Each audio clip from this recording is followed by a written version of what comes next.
All right, this video is about Richard Jordan. Richard Jordan is a Mid-Acts dispensational teacher, and in their theology, they want to completely separate prophecy from mystery. In other words, they believe that Paul, when he first got saved in Acts chapter 9, he received brand new information, which is called the mystery, because it was kept secret since the world began, Romans 16:25. And from then on, there was no more prophecy.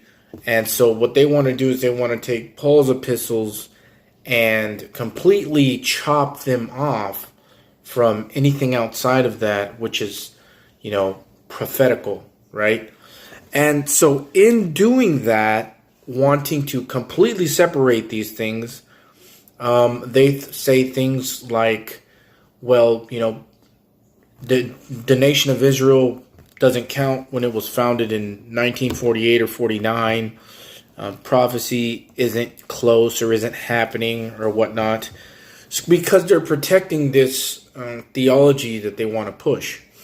Now, I do agree with some things that Mid-Acts dispensationalism teaches, but what Richard Jordan says is not correct. And what he's saying is that a generation is only 40 years, when clearly I'm going to show you that today a generation is not accounted for at 40 years. It's counted at 70 to 80 years.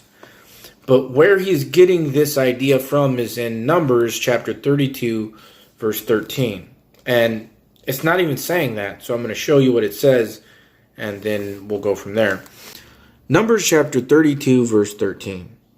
And the Lord's anger was kindled against Israel, and he made them wander in the wilderness 40 years, until all the generation that had done evil in the sight of the Lord was consumed.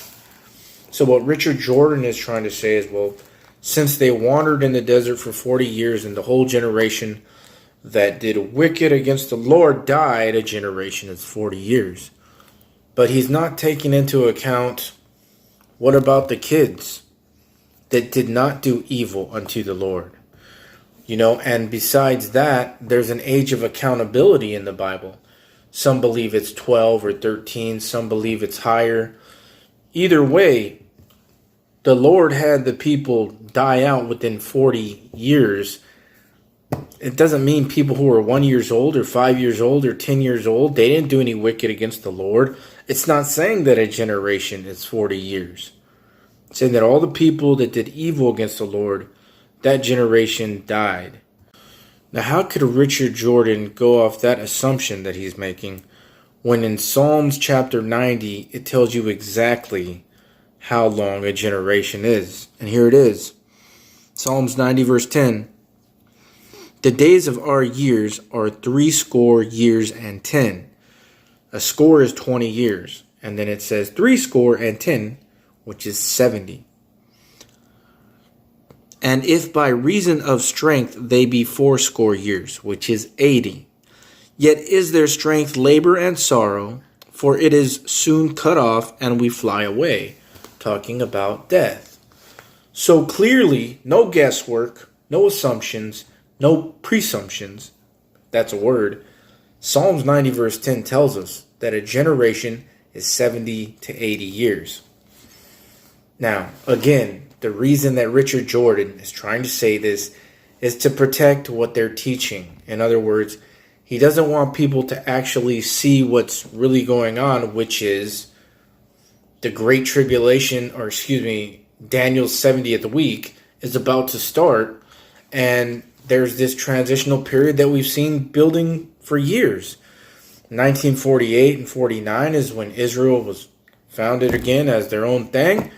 70 to 80 years from that would be about 2029. Israel in 1948 and 49, some of them even say, oh, that doesn't count. That's not really what that was. I mean, how crazy is that? I mean, what they have to understand is that these things transition into each other, and it takes years upon years. It took Paul so many years to get his full revelation of the mystery. everything that God was going to reveal to him, it took him years. And just like when he started out, he was doing, miracles and speaking in tongues of angels, even water baptizing. But over the years, as he progressed further into his revelation, he stopped baptizing water. He said there's only one spirit baptism today. He stopped, with all the supernatural gifts because it said that he left Trophimus sick. So why would he leave somebody sick? He asked God to take the thorn out of his flesh, which was a messenger of Satan, and God says, my grace is sufficient for thee. So we see that Paul was not untouchable towards the end. So it's a transitional period. Within these transitional periods, we have to accept the fact that it takes years to transition over. It's not like, okay, we don't see anything happening. One night, let's say there's a pre-tribulation rapture, and then all of a sudden the next day, everything happens. No, that's not how it works. If we are the last generation, which I do believe we are, which many people believe we are, we can obviously see all the workings that are going on, then we would see all this stuff unfolding as we are.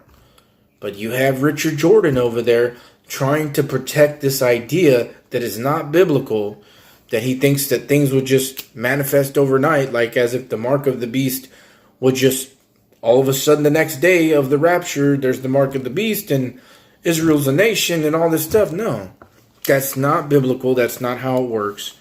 And I wanted to show you guys that because clearly in Psalms 90:10, a generation is 70 to 80 years. We're on the brink of either the Antichrist showing up, revealing himself, or a rapture, Daniel's 70th week. But he's protecting his theology. It takes a humble, meek person, which we're all supposed to be according to Paul, to admit, hey, I was wrong. Okay? My theology is not perfect. Unfortunately, Richard Jordan and some of those other guys don't want to admit that. It doesn't matter, though. It doesn't matter that these guys believe what they believe. God's truth is still God's truth. So that's my video on Richard Jordan. Thank you.